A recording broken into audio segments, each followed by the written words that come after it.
Evergreen Heart. By Oprian. Chapter 4. Zebras and Soul Containers. I awoke, for lack of a better term, the next morning when the first rays of sunshine penetrated the gloom of the Everfree forest. It wasn't really sleeping that I did though. I believe it's closer to entering a state of suspended animation in order for this body to preserve energy during the night time. As a side effect, my mind pretty much blacked out for a time. Well, at least I didn't suffer any nightmares. The past 24 hours had been traumatic enough to give a person nightmare fuel for years. Of course, this is all speculation on my part. I'm no scientist by any stretch of the word. So this is all guesswork based on what little knowledge I do have. Plus there is magic involved, and where magic is involved, the laws of conventional science are pretty much thrown out the proverbial window with an anvil tied to them. After which it falls upwards at a 45-degree angle. But I digress. The sun's rays revitalized me some, but I felt, I guess, thirsty. It's not exactly the same feeling, yet it was familiar enough that I knew what to look for. So after basking in the morning sun for a few minutes more, I decided to go and find a source of water. I retraced my steps from the previous day until I came upon the small pond where I thought I saw that Krogadil. Said creature was nowhere in sight, so I guess I was mistaken after all. I stared at the clear pond, wondering how I was going to drink from it. I had no mouth or stomach, so how would I? The answer was so bloody obvious that once it came to me I face-palmed with a loud groan. I'm pretty much a walking tree, and how do trees absorb water? That's right, doofus, use your freaking roots. I promptly stuck one of my legs in the water. It's pretty much like drinking through a straw. Or several straws at once in this case. I couldn't really taste the water, but it felt incredible as it slowly worked its way through my veins and to my core, carrying much needed nutrients. As I drank, I began to sprout several fresh leaves and even a few flower buds. I'll come back to those later. At last I had drank my fill and it was time to move on. I decided to explore the Everfree some more before making a second attempt to meet with the citizens of Ponyville. That way, if things went pear-shaped and I was forced to flee an angry mob, I would at least know my way around. Now you might think I'm overreacting and that the ponies were unlikely to come after me in an angry mob, but after seeing those two torch and pitchfork happy stallions in Appaloosa's Most Wanted, I'm not taking any chances. Paranoid? Maybe. But I'd rather be paranoid than on fire, thank you very much. Just because I look like a walking pile of kindling doesn't mean I have a desire to be burned.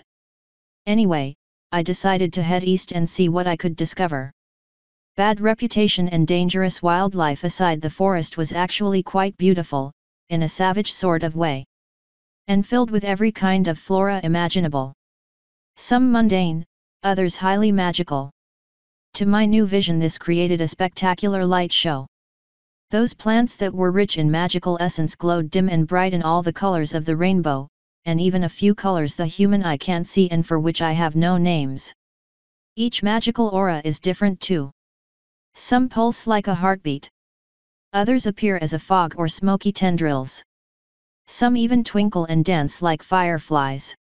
It was enrapturing, and if I still had human eyes I probably would have shed a tear. As I moved along, I noticed a slow but steady increase in parasprites. That's when the weirdness began. The ones I encountered yesterday pretty much left me alone. But these ones decided to follow me. They kept buzzing around me like little winged planets orbiting the sun. The sun in this case being me. Some even started to perch on me. By this point they were becoming a nuisance since their numbers began to obstruct my vision. Then they started to nibble on me, stripping the leaves and moss straight off my body. I began to flail about trying to scare them or swat them away, but they kept coming. I was really beginning to dislike Equestria because this was the second time in 2 days that something from this world tried to eat me. But this time I wasn't so helpless. I learned something new that day. I learned that I had a far more versatile magic of my own than I had previously thought. Because when my frustration with the parasprites reached its peak, my core unleashed a pulse of magic that spread throughout my body. The flower buds that had been growing on me suddenly burst into full bloom, and from them emerged the mother of all Venus flytraps. A dozen bulbous heads filled with thorn-like teeth on flexible vine-like stems shot out and chomped down on any parasprite within reach with a loud crunch. Potent digestive acids broke down the mangled remains into a rich nutrient slurry in moments, and my body rapidly absorbed it. And you know what's the most disturbing part about it all? They were abso-freaking-lutely delicious. Like giant winged Skittles. I must have eaten over a dozen of the little buggers before the rest of them got wise and scrammed. Serves 'em right for trying to eat me.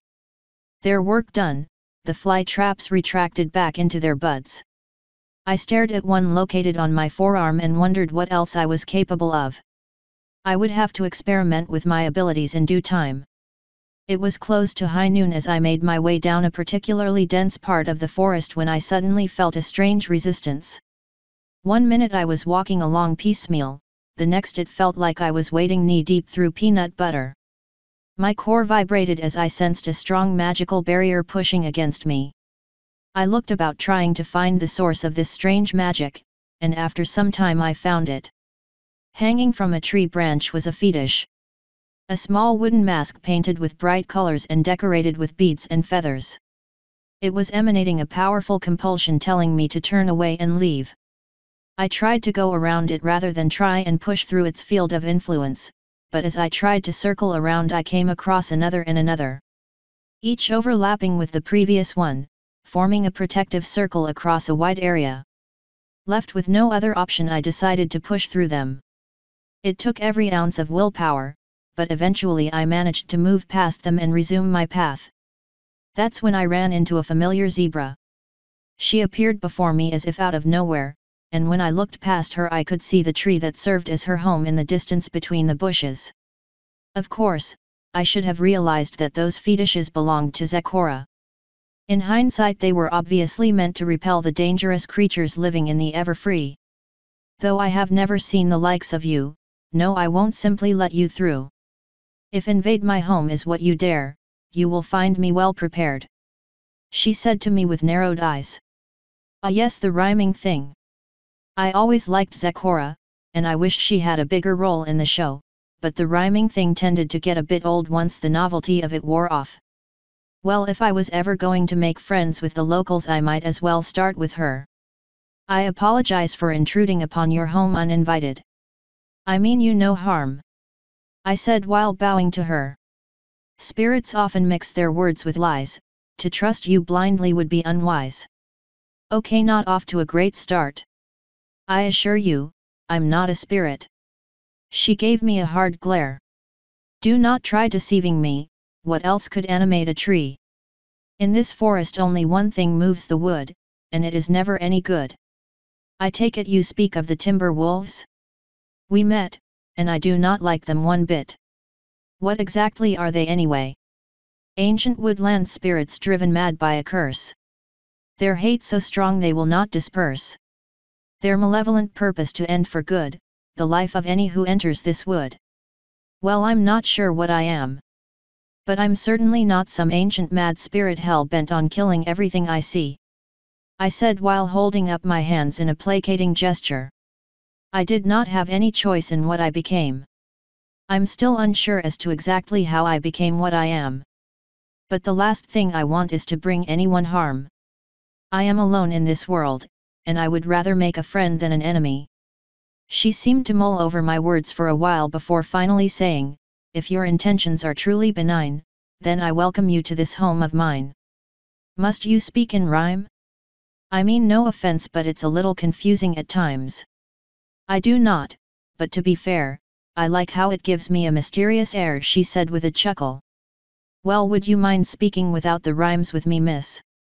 Zecora is my name, oh mysterious guest, and I will honor your request. Let us speak plainly. I nodded my thanks to her and followed her back to her home. I had to shed some of my bulk in order to fit through her door. Perhaps it would be a good idea to adjust my form later to fit in better among a society of small sapient equines. I put that thought on the back burner for the moment since Zecora was addressing me. So what do I call you, oh mystery tree? My name is, well, it used to be Aaron, but I'm not sure it suits me anymore. And why, pray tell, would you say so, Aaron? I took a moment to gather my thoughts. Let me explain what happened as far as I understand it. And so I explained everything that happened to Zecora while she prepared tea for herself. She offered me some too, but I declined, instead asking for a simple bowl of water I could absorb. I told her how I ended up in this world against my will through means I did not understand. I told her of my confrontation with the timber wolves, and how it led to my death. And how I found myself trapped in this new form upon awakening, having been pulled from death's doorstep. I made no mention about the My Little Pony, Friendship is Magic show and how this world was nothing more than a cartoon in my home dimension. That was knowledge that benefited no one at the moment, and could lead to a potential existential crisis. And I so didn't need to deal with that right now since I was barely hanging on to my own sanity. Anyways, she took it all in stride, never interrupting me. When my tale was done, she sat there for the longest time with her eyes closed, probably mulling it over. The story you tell is hard to believe. Frankly, I have never heard its like before. Yet I do not sense deception in your words, so I will choose to believe you. But I fail to see how that makes you unsure about your name, she finally said. That was the name of my old self. But that's no longer who and what I am. Aaron the human died in the woods the other night. I am me, and yet I'm not. All that's left of me is my mind. And I don't even know how that is possible. I answered, feeling relieved that she believed me. By all accounts I should be dead. A shudder went through me as I said so, causing my leaves to rustle. Zecora sat quietly for a moment more before she answered. It sounds to me almost like a soul transfer. Like those who practice the forbidden arts of necromancy perform. They take their living soul and place it in a phylactery. A vessel for storing the spirit and its life force. Tell me, Aaron, where does your spirit reside within that hulking body? Her words hit me like a hammer. Necromancy? God, I hope not. As any fantasy novel will tell you, necromancy is bad shit to be dealing with. But since I'm pretty sure I'm a living thing, and not an undead of any sort, we could probably rule out necromancy for the moment. I think it resides in my core, I said hesitantly. And what is this core? Where do you keep it? I instinctively placed a hand over my chest, suddenly feeling very defensive. Might I take a look? I promise no harm will come to you. After a moment's hesitation I nodded. This was Zecora we're talking about. She's a healer, she wouldn't intentionally harm me. Knowing that seemed to soothe the protective instinct I felt. I focused on my form and my chest began to writhe and twist. Vines and bark retracting until it was completely open. This is most peculiar indeed, she said after looking inside my chest. What does it look like? I asked her. You mean you do not know? She asked. I nodded. She moved into the back room of her treehouse, only to return with a mirror. She held it up before me so I could have a look at my core for the first time. I had to resist the urge to face palm. Because the core of my being and the apparent container for my mind and soul was a fist-sized horse chestnut burr. I swear the universe has a twisted sense of humor. It was round and spiky and emitted a greenish-blue glow that pulsed like a heartbeat. A spider web of thin roots and vines grew from it and snaked their way outwards throughout my entire form. Every time it pulsed, tiny motes of light would shoot along the roots and vines like nerve impulses. It was almost hypnotic to watch. That's me, I said, my voice barely above a whisper. That's what I've been reduced to. How very curious, Zecora said. It is much like a timber wolf's heart, only bigger and alive. And I sense none of the malicious entropy that they emit. Entropy, you say? Indeed. The timber wolves are spirits of rage and decay. It is why their forms emit such a stench. Their own entropic energy causes their forms to slowly rot from the inside out. This is why their bodies are made of only dead wood, and their cores are rotting and black, covered with mold. A wave of disgust went through me. Yet even more reasons to hate those filthy things. Yours on the other hand is healthy and alive, and indeed very much flourishing. Zecora continued. It certainly looked healthy as far as I could tell. Still it was strange and not a little bit unsettling to find that everything that made me, well, me, was stored in such a small and vulnerable-looking seed. I also sense strong magic from within, said Zecora. But it is wild and untamed, like the Everfree itself. I nodded as my chest slid closed once more. Even though I knew she would not harm me, I felt infinitely more at ease with my core safely hidden behind several thick layers of bark and vine. I almost felt naked while it was exposed. Quite ironic if you think about it. I noticed that I have some peculiar abilities. Yet I seem to only be able to control a handful of them consciously. Like reshaping my form. Others seem to happen instinctively. Mostly when I get upset, I said. Perhaps with discipline and time you will be able to learn how to control all that you are and all you can do. Right now you are very much like a newborn, unaware of your full potential. Perhaps with self-exploration through meditation you can explore your wild magic. I could show you a technique or two.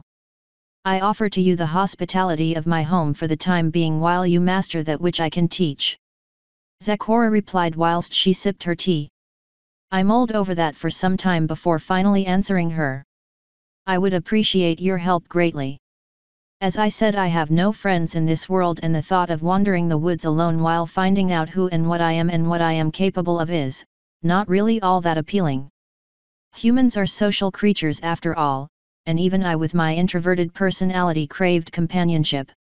T.S. Not exactly true what you say, for you have surely made a friend today. She smiled at me with a twinkle in her eyes. I felt a strange warm sensation in my core. It took me a moment to realize it was gratitude.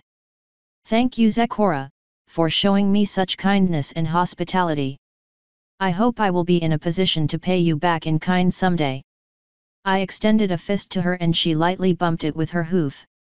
The equestrian equivalent to a handshake. You are quite welcome, my friend.